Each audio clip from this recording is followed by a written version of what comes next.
Well,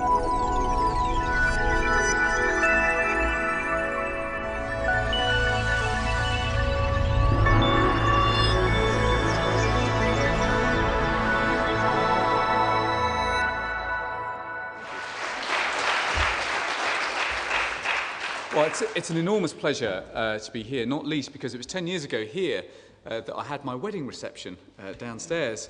But you'll be pleased to hear I'm going to give you a different speech to the speech I gave that evening, which is probably in both our interests. On Friday in Shard End, which is in my constituency, it's white working class part of my constituency, I spent the evening talking to voters on the doorstep about the economic shock. And what struck me hardest is that the bitterest taste in people's mouths right now is the emotional shock. It's the emotional shock of seeing that the markets that have lost their borders appear to have lost their moral boundaries. And that's why now voters are asking not just for a plan for the crisis, but for the future and for their children's future. So over the months to come, as the Prime Minister signalled on Saturday at the National Policy Forum, you will see the government begin to widen the argument beyond the downturn, to draw together the principles, the ideas, the insights that should shape the country that we want to build and shape and come through and from this downturn. And as Gordon said in Washington this afternoon, this is not an argument that is confined or constrained or hemmed in to a national stage. This has got to be an argument that is truly global in its scope. And it has to start with the reconstruction of our banking system, which is why, as part of the price of the £6.5 billion insurance policy we sold Royal Bank of Scotland last week, we also said that they need to step up lending to businesses, homeowners in this country, and, crucially, return to old-fashioned banking. But this is a debate, I would argue, that has to stretch much wider than the economy. It has to stretch and embrace politics and public services. And so what I'd like to do, if I may, Ben, this evening, is argue that the planned acceleration of public investment demands the acceleration of public service reform. Now, the dimensions of the fight back against this downturn are well known to you. We're moving something like £15 billion into consumers' pockets over the course of the next year. Net public investment is tripling to 2.7% of GDP, some £40 billion this year. £3 billion of capital expenditure on public services and our infrastructure is to be accelerated. And, of course, this is a prescription that is being widely copied around the world. But the argument that I want to make tonight is that just as we move money into people's pockets, so we have to move power into people's hands. Yes, it is true that government has to lift new burdens. But no, it is not true that we should respond by building new bureaucracies. This will be the essence of public service reform for the years ahead, not just because of the philosophical case, although that is well known, or the practical argument, although that is clearer than ever, but because the economic rationale and importance of public service reform has never been more urgent than it is today. Let me just start with the philosophical case very briefly. The critique of centralised planning and bureaucracies, it is well known. It was well criticised by Hayek and Popper, although they were not the only critics. And it was this year's Reith lecturer, Michael Sandel, who put it, I thought, rather well in the early 1980s. Sandel makes the point that with new rights often come new bureaucracies to underwrite and guarantee those rights. And he says that these new bureaucracies, they can become, as he puts it, institutions designed to be insulated from democratic pressure. And the risk, Sandel argues, is that you get a society that is marked by a sense of isolation. As he puts it in a very memorable phrase, we become more entangled but less attached. And Jeff Mulgan, who both Ben and I have worked with over the years, he recently underlined this argument. He says, even when decisions become more complicated, and heavens knows they have become more complicated this year, we have to guard against the temptation of further and further delegation of decisions to government and to the state. As Jeff put it, The problem is that if too many decisions are delegated, democracy becomes unstable. Now, surely today, the sheer dazzling, complex diversity of modern life deepens the risk of us writing standard blueprints at the centre of government in a world where coffee houses like Starbucks can sell you 87,000 different combinations of coffee.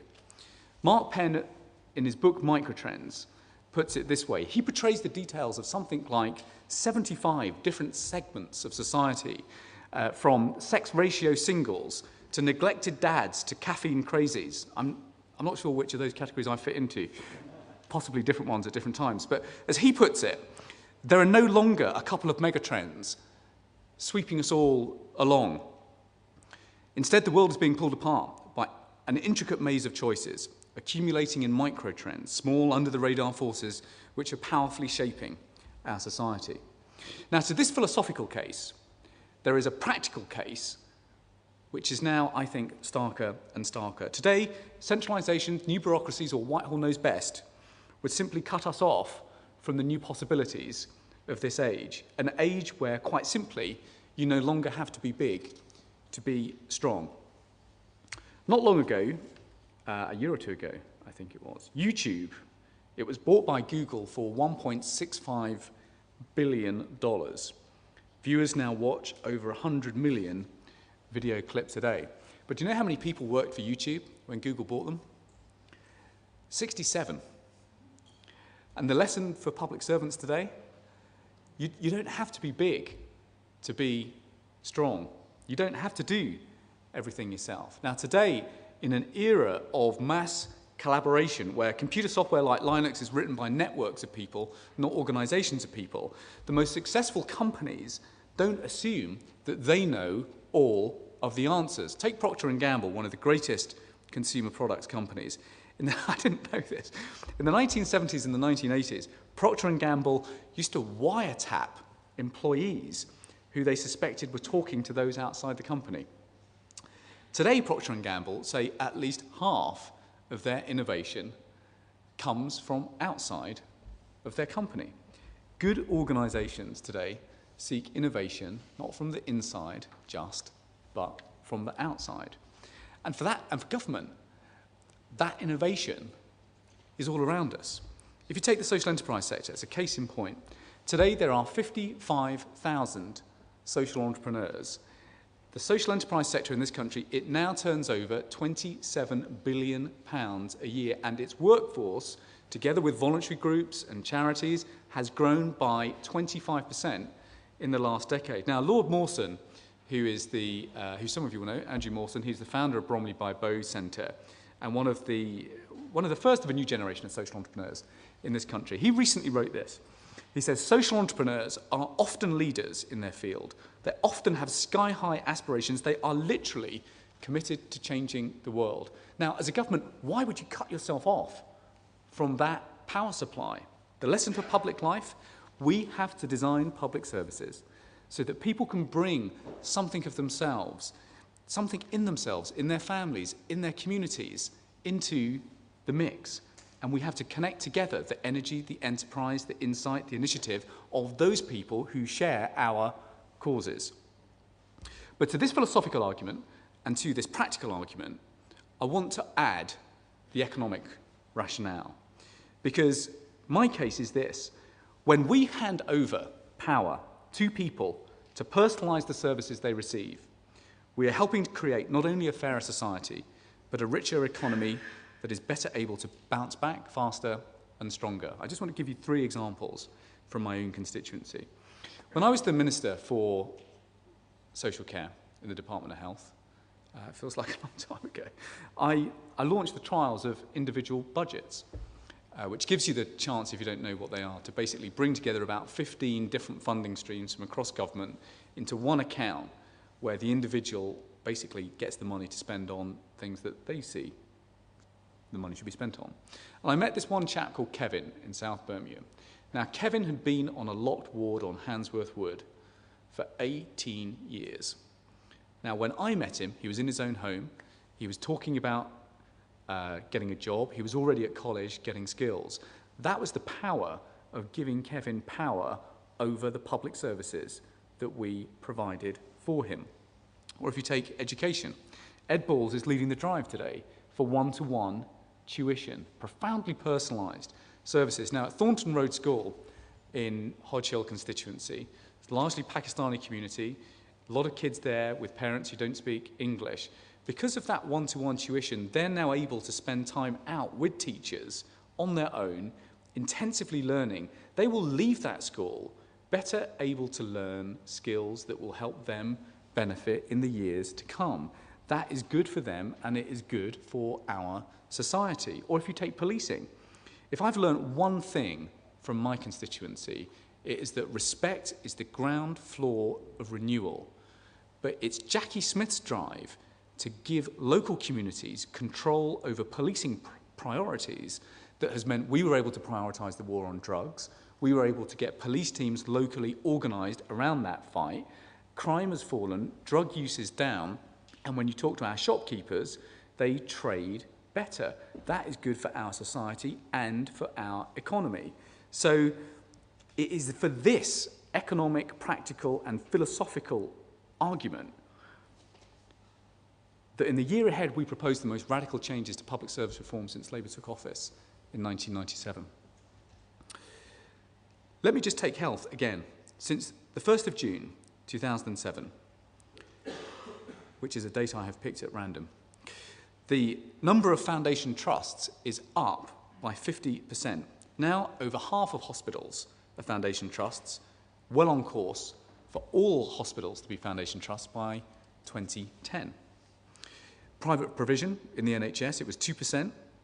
By April this year, it will have tripled. Or if you take choice, that old battleground in health of years gone by, this year in the NHS Constitution, we're not only proposing a principle that enshrines choice, we're proposing a law which enshrines choice. Or if you take education, twice as many academies have opened since the spring of 2007 than in the years before. 80 more are due by the end of 2009, 100 more in 2010. School chains have started, cooperative trusts with parental leadership have been announced, and soon Ed Balls will publish a school report that gives unprecedented, unparalleled insight for teachers into the performance of their school. Or take policing, all central targets now abolished, bar one, public satisfaction, and with it will come a transformation in the power that communities have to shape local policing priorities. Or take welfare. The most radical changes in a generation are not only being proposed, they're through their second reading of the House of Commons. And we've done all of this while slimming down the centre so radically that we've saved £26.5 billion. So the pace of reform doesn't slow down now. It has to speed up. And this, you will be delighted to hear, is not an agenda for closing down central government, but it is an agenda for change. Because what we have learned over the last 6 months is that there are some things that only government can do. Only government can save banks, give the economy a shot in the arm, coordinate an international response to the recession. But there remains a critical role in public services too, because letting go is not the same as walking away. Standards cannot be a gamble when what the public is asking for today are guarantees. When things go wrong, the state simply can't stand by and wring its hands. Rapid intervention, learning and correction is ultimately the safeguard of innovation. So we won't let standards the chance. We won't let standards and quality of care fall on the tender mercies of the marketplace, and that's why the National Schools Challenge programme will make sure that every school in this country is up to a minimum. It's why the Care Quality Commission, now reorganised, will bring together inspectorates in a much more powerful way to guarantee minimum standards. It's why independent inspections of policing with greater transparency with the public will start in April 2009. This is the essential power that central government has to retain. And if we get this agenda right, my argument is, in politics, we can leave the right with nowhere to turn. Because where we seek to offer guarantees, my argument is the right is offering but a gamble. And over the last year, we have exposed the dogma of laissez-faire as simply dangerous. On banking reform, some opposed saving Northern Rock. Others have proposed cutting public spending, just at a time when everybody else is putting money into the economy. Now on public services, we have to expose the same free market approach as leaving quality to chance, when what the public want is quality and certainty. And sometimes government has to be tough in setting new standards, in delivering new entitlements, in driving hard to see them delivered. So if you take health, it was right for government to say that patients had a right to see their doctors in the evening and at the weekend, and that it was right for patients to get into surgery in under 18 weeks, and that it was right for patients to get in and through A&E in 4 hours. Because if you don't back up those rights and enshrine them, then you leave quality standards as a gamble. Or in education, some propose a purely free market approach to education, where some are free to open schools as they see fit, but at the same time, they want to leave it to market forces to close down bad schools. I would much rather close down bad schools quickly, because I know the price of leaving that kind of decision to chance. So we will never stand for laissez-faire on public services. We will always stand for fair by design. There's a final point, Ben, that I want to make this evening, because the features of this new age, they've been described by some. They've been described by a writer called Andre Cheney in the US. And Andre Cheney was the advisor to Al Gore, who was the father of reinventing government, as we know. And Cheney describes the times we're living in now as the post-bureaucratic age. Described this in The Next Deal, which he published a couple of years ago. And his basic thesis is this: that government and community life needs updating to reflect the values of the new information age, a generation of choice and a new urgency for responsibility. And I think that's true. But my argument is that in the post-bureaucratic age, our guide must be the political traditions of the pre-bureaucratic era.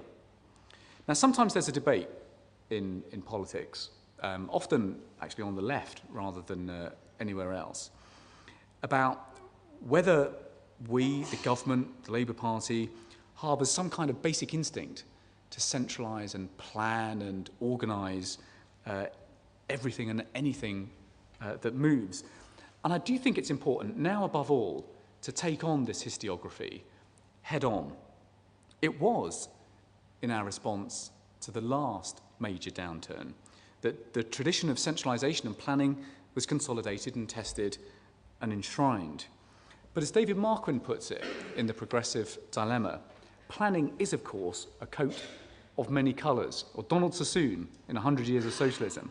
No single definition would do justice to the multifarious diversity of this catch-all category. There were, of course, some pretty statist colleagues in the Labour Party of the 1930s, the Hugh Daltons or Douglas Jays or Evan Durbin, who declared at the end of the 1930s, he said, "The most important requirement of efficient planning is the suppression in the trade union and labour movement in practice as well as in theory of the last element of syndicalism." But these people, they shared the stage with others who thought about these questions differently, with the Keynesians, who actually saw planning as a corrective to the deficits and deficiencies of a market which didn't keep up demand in a way that could guarantee full employment. Or others like G.D.H. Cole, who argued in 1931 for a constitutional path to reform, or indeed in 1935 for guild socialism. Yet sometimes people write up this period, they write up this debate as the beginning and end of Labour's theories of organisation and power. But in truth, Labour's attachment to planning was always more ambivalent than popular debate on the left would allow. And even Sidney Webb, who was the co-author of Clause 4, and one of the Fabian bureaucrats that some in my party criticised hardest, he said this in 1923, which is worth quoting at length.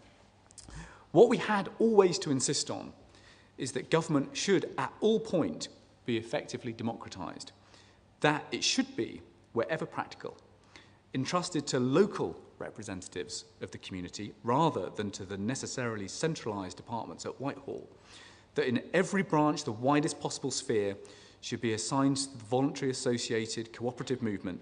We must always remember that the founder of British socialism was not Karl Marx, but Robert Owen."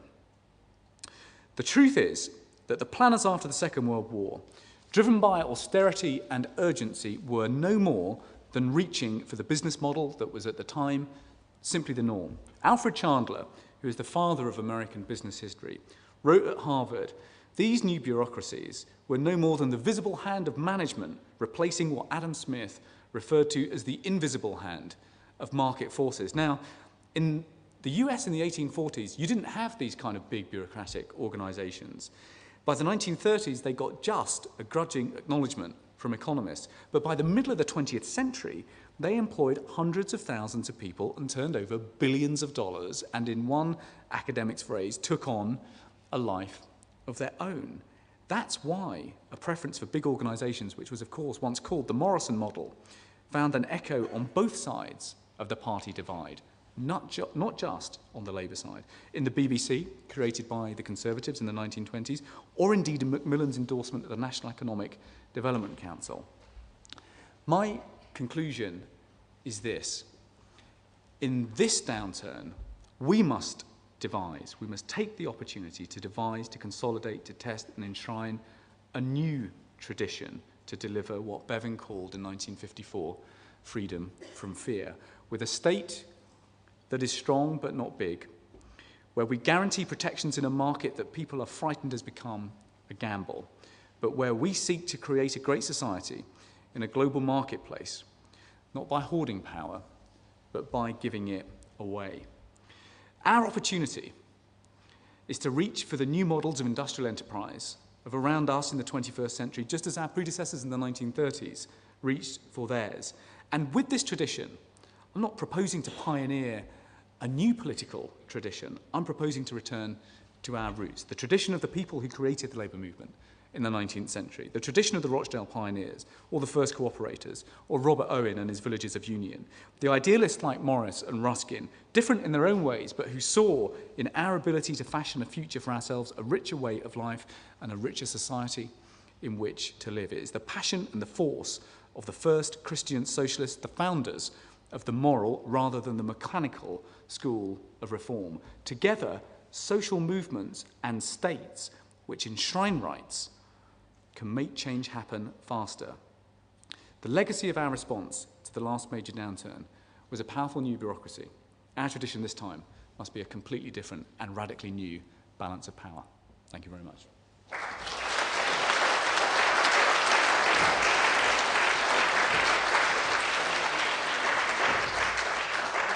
Now call on Sir Andrew Foster to give his response, and then we're going to open this up to questions.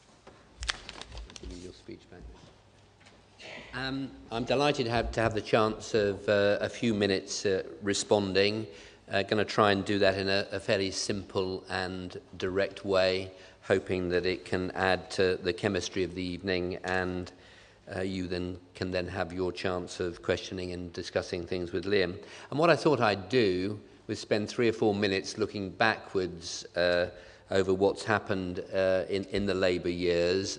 I've been around, played different roles during all of that time, 10 years worth of reform.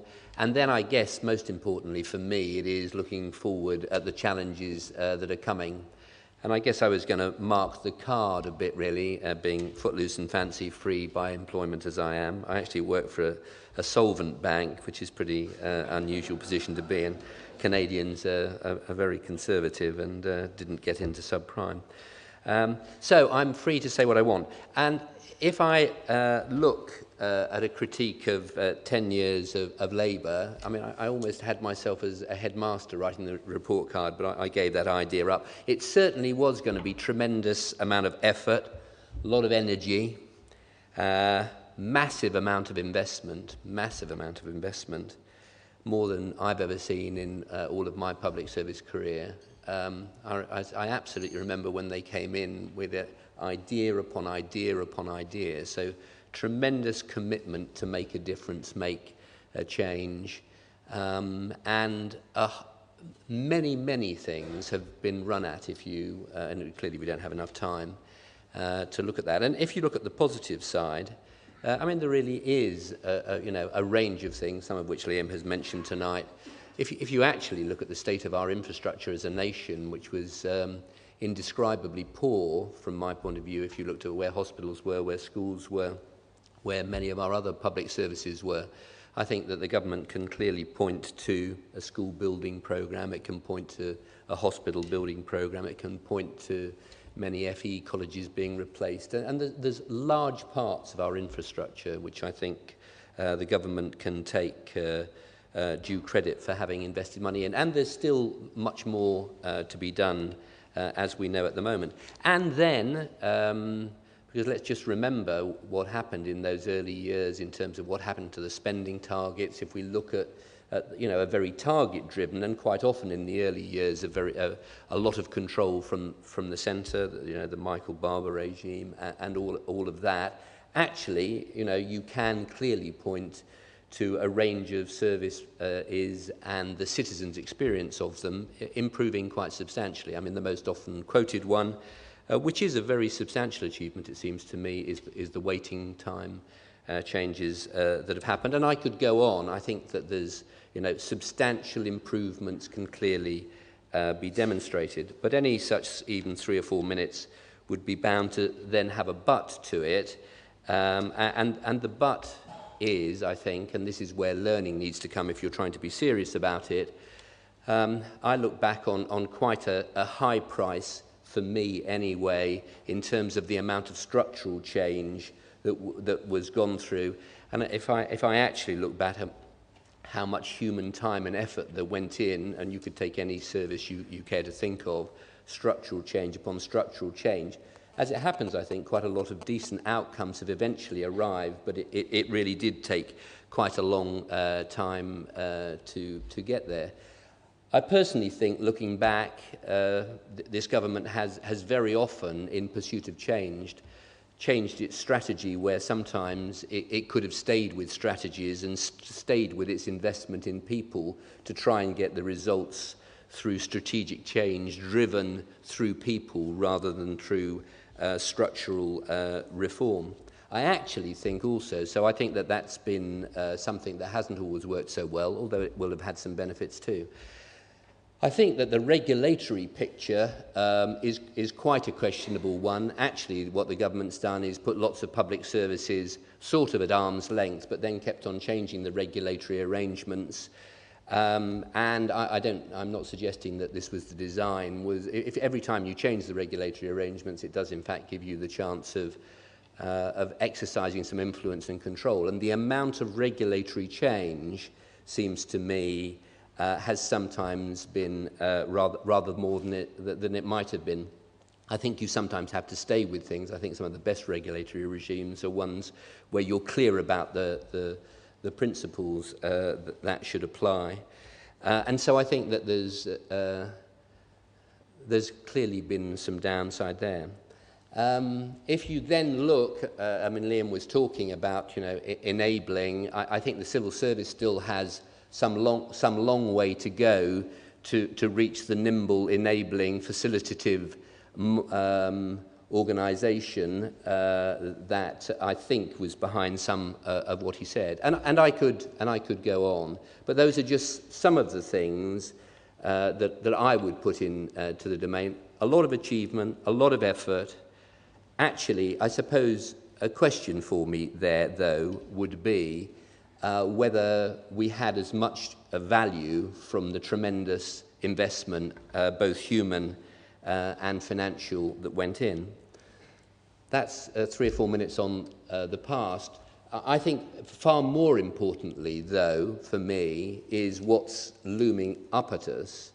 And I think there is going to be almost certainly a very substantial price to be paid in public services from what's happening in our economy right now. And it does feel, again, to me, that we haven't quite got there yet for inevitable and understandable political and economic reasons. I think anybody who does a serious look, the commission that I'm involved with has just done that, at what future public services projections look like.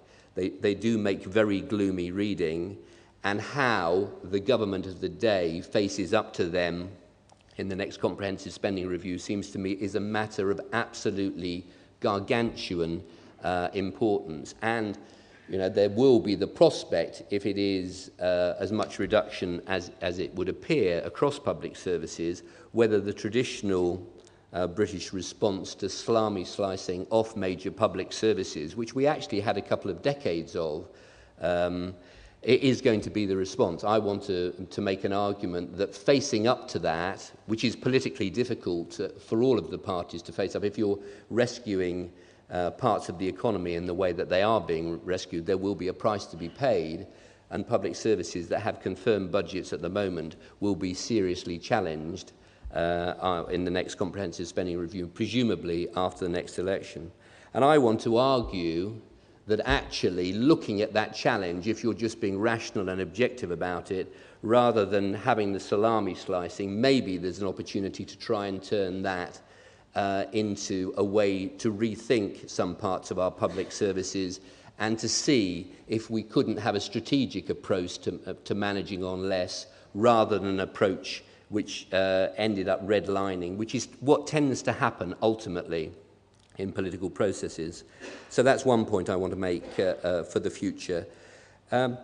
I agree, actually, with some of what Liam was saying. It does feel also to me that never could there be a better time to have a serious debate about the nature of relationship between citizen and state, because, frankly, if there's going to be less resources around, and the world has been changing in the way in which it has, it feels particularly opportune. What are the responsibilities of the centre and what are the responsibilities of local? I must say I've been around with several different governments, worked for them, observed them, and I've observed many people saying they're about to let go of responsibility to localities, and yet somehow either political will infrequently allows that to happen, or the bureaucratic machine infrequently allows that to happen. There's also, I think, a need to look at the nature of relationship between providers of services and citizens, and I think that that's a very important debate to have, and I would be sharing some of the thoughts that he, I think, was implying, was how you have that in a way that liberates and empowers citizens too. I mean, the third inevitable part that you'd need to be looking at was what would be the responsibility of citizens. If you look, where does the state's responsibility start and end? And there's a debate that you'll know well about the approach we take to obesity, to smoking, a whole range of our social behaviours. What can we expect of society? What do we expect of society? And I think that if you start to put the roles, responsibilities that I've talked about together into a debate alongside the fiscal reality that will stare us in the face, I think there's a very powerful discussion to be had. And that's what the commission that I'm involved in has been planning to do with a range of people from across the political parties, and engage with people who've a lot of experience of public services. The point that we would make is that, beverage is the convention that has been deeply influential and, in many people's minds, highly positive in terms of how our society has developed. Maybe this is the time for a reconsideration. Maybe there is a way that some of the things I've described could be reconfigured through a public debate. I certainly think that the prospect of a salami slicing process through public services that have moved on over the last 10 years would be negative. I think that there is a strong argument to be made for considering how the different parts of roles, responsibilities, and political power and influence is used should be debated to try and see if it couldn't be reconfigured in a different way, aligning the incentives to try and turn adversity into a more positive way at looking at the way that we manage public services. Thanks very much.